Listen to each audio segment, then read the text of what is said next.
ಹಿಂದೂ ಜಾಗರಣ ವೇದಿಕೆ ಹಾಗೂ ವಿಶ್ವ ಹಿಂದೂ ಪರಿಷತ್ ಬಜರಂಗ ದಳ ಇದರ ಸಹಯೋಗದಲ್ಲಿ ಗೋಮಾಳ ಸಂರಕ್ಷಣಾ ಸಮಿತಿ ಕೆದಿಲ ಪೆರಾಜೆ ವತಿಯಿಂದ ಕೆದಿಲ ಮತ್ತು ಪೆರಾಜೆ ಗ್ರಾಮಗಳ ಗೋಮಾಳದ ಜಮೀನಿನಲ್ಲಿ ಅಕ್ರಮ ಒತ್ತುವರಿ ತೆರವುಗೊಳಿಸುವುದು ಮತ್ತು ಗಡಿಗುರುತು ನಡೆಸಿ ಸಂರಕ್ಷಿಸಿ ಉದ್ದೇಶಿತ ಕಾರ್ಯಕ್ಕೆ ಬಳಸುವಂತೆ ಒತ್ತಾಯಿಸಿ ಉಪ ತಹಶೀಲ್ದಾರ್ ಅವರಿಗೆ ಮನವಿ ನೀಡಲಾಯಿತು.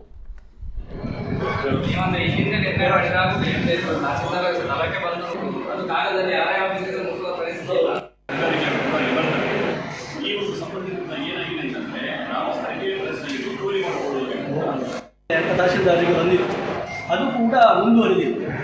ಕ್ರಿಮಿನಲ್ ಕೇಸ್ ಹಾಕುವಂಥ ರೈಟ್ ತಹಶೀಲ್ದಾರಿಗೆ ಅಂತ ಒಂದು AC ಅವರು ಕೂಡ ಹೇಳಿದೆ, ಅದು ಕೂಡ ಈವರೆಗೆ ಮುಂದುವರೆದಿಲ್ಲ. ಹಾಗೆ ತಹಶೀಲ್ದಾರ ಗಮನಕ್ಕೆ ನಾವು ತರಬೇಕು, ಆದಷ್ಟು ಬೇಗ ಇದನ್ನು ಮಾಡಿಕೊಡಬೇಕು. ಗ್ರಾಮಸ್ಥರಿಗೆ ಹೇಳೋದು ಬಿದ್ದ ತಕ್ಷಣ ಮತ್ತೆ ಗೋ ಸಾಕು ರೈತರು ಎಲ್ಲರೂ ಈ ಸಮಿತಿಯೊಳಗೆ ಸೇರಿಕೊಂಡಿದ್ದಾರೆ.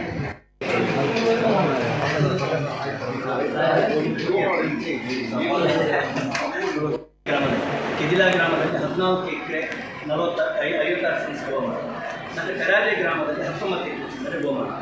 ಇದು ಮೊದಲಿನಿಂದಲೇ ಆಗಿರುವುದು.